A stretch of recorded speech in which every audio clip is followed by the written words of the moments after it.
This is Eddie Hearn, Matchroom Boxing. You're watching Sporting Icons. You don't need to be anywhere else. Right, everyone. So when Anthony Joshua, when he lost to Andy Ruiz Jr., of course, in the days afterwards, a lot of people were saying that maybe he should leave Rob McCracken, all that kind of thing. And for me, I said, no, I don't think he should, but should certainly add to it, as in bring other people around him for sure. The fact being, because Rob McCracken, he's a guy who Joshua was with in the amateurs and went right the way through up until now. Don't get me wrong, he had Tony Sims for his first couple of fights as a pro and that as well. But I think that Rob McCracken has done very, very well with Anthony Joshua, and Joshua's done very, very well with Rob McCracken. If you look at Anthony Joshua's resume, he's only had 23 fights, and he's probably got the best resume in the heavyweight division, right? Closely followed by Dillian Whyte and Tyson Fury, and then Povetkin, and so on. So I think that what he's achieved is phenomenal.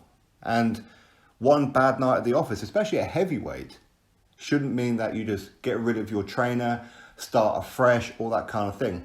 For me, the only time that you should really change a trainer is if things haven't been going well, first of all, in training and on fight night consecutively. All right, so for me, it's going to take more than one bad night at the office for me to be saying maybe you should get rid of Rob McCracken. Now, Anthony Joshua, he's just reaffirmed his desire to stay with Rob McCracken, as in he's not going to get rid of him. And I'll put that in the description box for you via Sky Sports, where he says that he's been with him for so long, but he's not just helping him in the ring and preparing in camp and all that kind of thing, but he helps him outside the ring with various aspects of his life. These guys have a very, very close bond. But of course, he did say that he wants to be bringing in another couple of people, as in boxing people. Because Joshua, he has a pretty big team. He does walk around with a pretty big entourage, nutritionists, lawyers and accountants and all these kind of things with him, okay? But he needs more boxing people in the ring. Spencer Fearon, when he was on this channel, said the same thing. Many of you guys saying that at least add to it, and that's exactly what he said he's going to be doing. And as I said about a week or two ago, Joshua is looking to potentially bring in George Foreman in some form of capacity, but Rob McCracken will always be there as head trainer. Because for me, I don't quite understand the one bad night at the office, you just get rid of everything and throw away everything that you've earned, considering what it is that he has achieved. I mean, come on, he's been unified heavyweight champion of the world. He had one loss to Andy Ruiz Jr. Was it that one punch that sent everything spiraling? Was there an issue in training camp?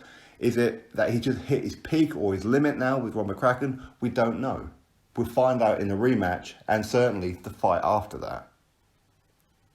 Now, the reason that I say he shouldn't do that, and I don't quite understand why a lot of people who say that he should get rid of Rob McCracken, and most of the people who say it, not everyone, but most of the people who say it are not actually Anthony Joshua fans anyway. You know, they're very anti-Anthony Joshua. They don't like the fact that he trains at the National Lottery funded gym.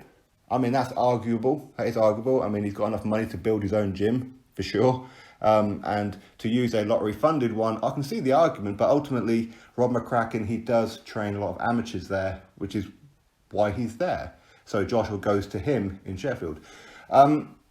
But when, for example, Deontay Wilder, okay, he fought Tyson Fury. This was Tyson Fury's, 28th fight? This was Deontay Wilder's 41st. When Tyson Fury beat Wilder, we all know that he beat him.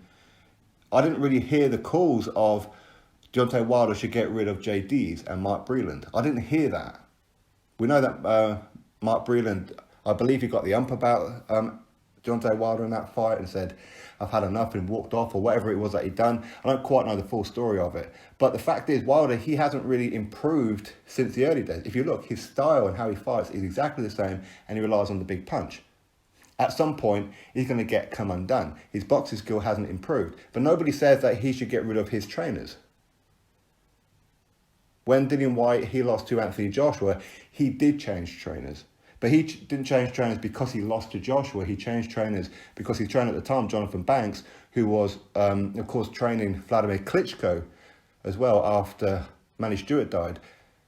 Jonathan Banks couldn't give Dillian Whyte the dedication and the time that Dillian Whyte needed. So that's why Dillian Whyte changed to Mark Tibbs, and Mark Tibbs and Dillian Whyte have had a phenomenal relationship all the way through up until now. Was there a 9 or 10 fight undefeated record between them?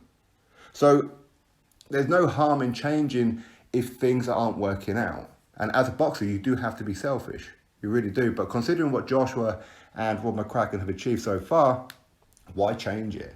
One bad night at the office shouldn't mean that you change your entire team, get rid of your trainer, all the years of hard work.